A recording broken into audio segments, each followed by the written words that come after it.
সম্প্রতি নারী সংস্কার বিষয়ে কথা বলায় এক নারী আলেমদেরকে খুব খারাপ ভাষায় গালিগালাজ করেছেন। দেশের সামান্য কিছু আবর্জনার কাছে পুরো দেশের মানুষ জিম্মি থাকবে কেন, এবং এই ব্যাপারে কোনো পদক্ষেপ আমরা নেব কি? এটা তো আমাদের নিরাপত্তার কোশ্চেন। এই হারামজাদাগুলা এটাকে সারা বাংলাদেশের ন্যাশনাল ইস্যু বানায় ছাড়ছে। কি পরিমাণ গবেট এরা, কি পরিমাণ গবেট এরা। দেখুন, আমরা যখন দ্বীনের কথা বলবো, কোনো অসঙ্গতির বিরুদ্ধে আমরা যখন প্রতিবাদ করব, সেটাও হতে হবে যৌক্তিক এবং সুন্দর উপায়ে।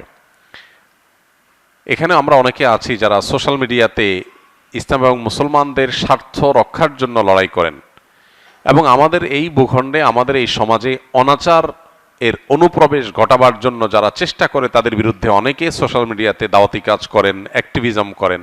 এটা খুব ভালো কথা, কিন্তু এইটা করতে গিয়ে আপনি মানুষকে বাজে কোনো ট্যাগ দেওয়া, গালি দেওয়া, কারোর ব্যাপারে কোনো জাজমেন্টাল কমেন্ট করে তার চরিত্র নিয়ে প্রশ্ন তোলা বা কোনো প্রকার কালিমা লেপন করা, এগুলো কোনো দায়িত্বশীল মুসলমানের কাজ না। অনেক সময় দেখা যায় দাড়ি টুপিওয়ালা প্রোফাইল থেকেই কোনো নারী, তিনি হয়তো এমন কিছু বলেছেন যেটা অযৌক্তিক, অন্যায্য, তখন তার কমেন্ট বক্সে গিয়ে, মন্তব্যের ঘরে গিয়ে তার চরিত্র ধরে টান দিয়ে একটা খারাপ কথা আপনি লিখলেন। এটা কোনো দায়িত্বশীল মুসলমানের কাজ না। গালি দেওয়া এটা ফাসেকি চরিত্র, নবী সাল্লাল্লাহু আলাইহি সাল্লামের হাদিস থেকে আমরা জেনেছি। গালি দেওয়া এটা ফাসেকের চরিত্র, মুসলমানের চরিত্র না। নবী করিম সাল্লাল্লাহু আলাইহি সাল্লামের এই 63 বছরের জীবনে এত বিরোধিতা, এত আক্রমণ, এত ষড়যন্ত্র, এত শয়তানি করা হয়েছে তার বিরুদ্ধে, অথচ তিনি কখনো কাউকে গালি দিয়েছেন এরকম একটা দৃষ্টান্ত আমরা দেখাতে পারবো না। তাহলে আমরা কোন মুখে নিজেকে ধার্মিক মনে করে আমরা অন্যদেরকে গালিগালাজ করি? এগুলো অনেক ক্ষেত্রে আমাদের জেদ খেদ মেটানো হয়, দিন প্রচার হয় না। এগুলো হয় হলো আমার তার বিরুদ্ধে একটা যুদ্ধাংদেহী ভাব তৈরি হয়েছে, তাকে একটা প্রতিপক্ষ বানিয়ে তাকে ঘায়েল করার জন্য আমার সর্বশক্তি দিয়ে নামলাম। এগুলো আল্লাহর জন্য হয়। আল্লাহর জন্য হলে আল্লাহর পদ্ধতিতে হইতে হবে, ধৈর্যশীলতার সাথে, সহনশীলতার সাথে, যৌক্তিকভাবে সুন্দরতম উপায়ে দাওয়াতি কাজ করতে হবে। এটা আমাদের করতে হবে। পাশাপাশি এখানে যে নারীর প্রতি ইঙ্গিত করেছেন, এটা তো আমাদের দেশে ওপেন সিক্রেট। আলেম ওলামাদের সাথে যাদের শত্রুতা বা বিদ্বেষ, বা আলেম সমাজকে যারা দুচোখে দেখতে পারে না, তারা চারিত্রিকভাবে বেশিরভাগ ক্ষেত্রেই এতটাই লুজ, তাদের ক্যারেক্টার এতটাই দুর্বল এবং খারাপ যে বিভিন্ন সময় তাদের ভালো মানুষের আসল চেহারাটা ফুটে উঠে যায়। আলেমুল আমাদের কেউ যদি মুখ ফসকে কোনো ভুল কিছু বলেন, ভুল তো ভুলই, আমরা ভুলের নিন্দা অবশ্যই করব, সেটা যেই করুক না কেন। মানে অন্যায় কথা যদি কারোর মুখ দিয়ে বের হয়ে যায়, সেটাকে আমরা অন্যায় বলবো, খারাপই বলবো।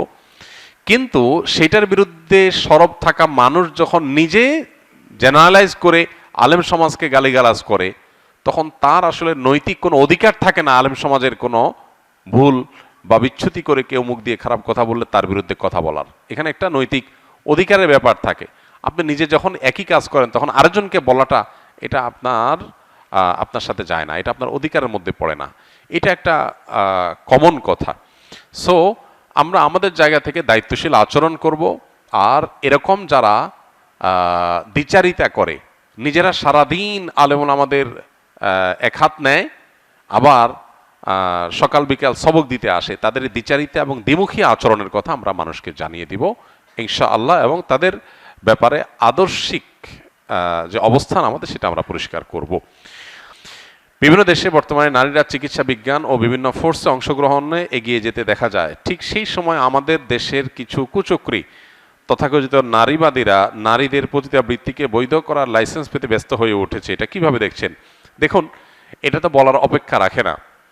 যারাই এই পথে আসেন, পতিতা বলেন, গণিকা আবৃত্তি বলেন, এই পথে যারা আসেন, তাদের প্রায় সবার হিস্ট্রি অলমোস্ট কাছাকাছি। এরা বেশিরভাগই কোনো প্রতারণার শিকার হয়ে আসেন, কোনো দালালের খপ্পরে পড়ে আসেন।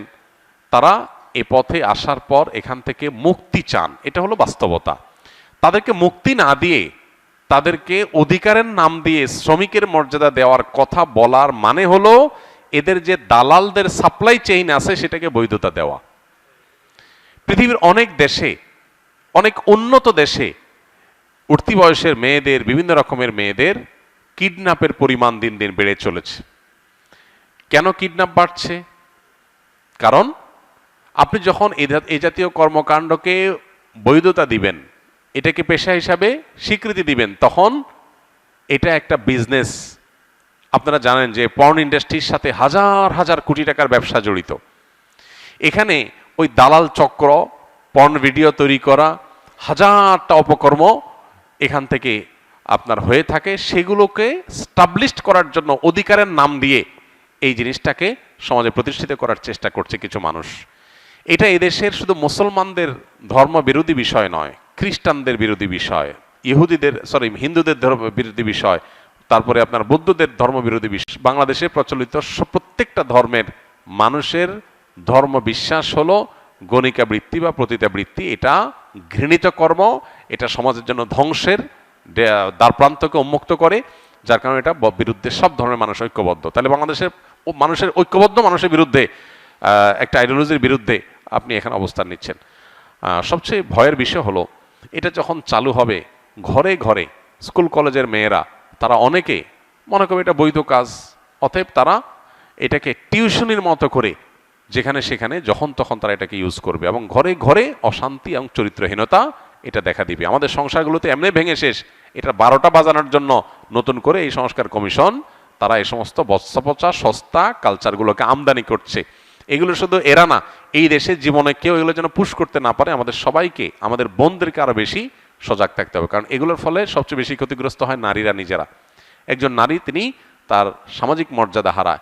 এগুলো করে কেউ কখনো মানসিকভাবে সুখী থাকে না এবং কেউ প্রত্যাশাও করে না। অতএব এই জগতে যারা চলে আসে, কারা তাদেরকে আনছে, কারা তাদেরকে দালালি করে বিভিন্ন রকম প্রতারণা করে এই পথে আনছে, তাদেরকে বিচার করা দরকার। সেটা না করে সেটাকে প্রতিষ্ঠিত করার অপচেষ্টা লিপ্ত, আর যারা এখানে ভিকটিম তাদেরকে উদ্ধার করে তাদের জন্য বিভিন্ন রকমের পুনর্বাসনের ব্যবস্থা করা দরকার। আপনি ঠিকই বলেছেন, তাদেরকে সামাজিক অনেক ভালো ভালো কাজে এঙ্গেজ করা যায়, সেটা না করে এই পথ উন্মুক্ত করা মানে হলো গোটা দেশটাকে পতিতা দিয়ে ভরে ফেলার একটা চক্রান্ত। বিধায় এটার বিরুদ্ধে আমাদের সামাজিক অবস্থান এটা মজবুত করতে হবে, পাকাপোক্ত করতে হবে। যার যার জায়গা থেকে সকল ধর্মের মানুষের কাছে ঘৃণিত বিষয়, সব ধর্মের মানুষকে এখানে এগিয়ে আসতে হবে। দুর্গন্ধ ময়লাযুক্ত পানি রিফারিং করার পর তা দিয়ে অজু বা পান করার হুকুম কি? কোনো প্রাণীতে ময়লা পড়েছে, দুর্গন্ধ হয়েছে, এটা রিপেয়ার করার পর ময়লা বা দুর্গন্ধ যদি দূর হয়ে যায়, সেটা দিয়ে অজু করাও জায়েজ, পান করাও জায়েজ, গোসল করাও জায়েজ, কাপড় চোপড় ধোয়াও জায়েজ। আর কোনো অল্প পানি, অল্প পানি যদি হয়, সেখানে যদি নাপাক পড়ে, তাহলে সেক্ষেত্রে সেই পানি ব্যবহার করা জায়েজ নয়। পরিমাণে অনেক বেশি, সেটা খালের পানি, পুকুরের পানি, নদীর পানি, সেটা ময়লা হয়ে গেছে, সেটা যদি রিপেয়ারিং করে পরিষ্কার করা যায়, তাহলে সেক্ষেত্রে আপনার ইয়ের মাধ্যমে, কি বলে এটাকে, পানি শোধনাগারের মাধ্যমে এটা যদি পানিকে বিশুদ্ধ করা যায়, তাহলে সেক্ষেত্রে সেটা জায়েজ হবে, খাওয়া, ওযু করা, পান করা সব কিছু। এখানে কোনো প্রকার নাজায়েজ থাকবে না যে জিনিসটা নাপাক ছিল, এখন স্বচ্ছ হলে কি হয়েছে, নোংরা ছিল। বেশি পরিমাণ পানি হলে সেটা পরিশুদ্ধ করার মাধ্যমে ব্যবহার করা যাবে।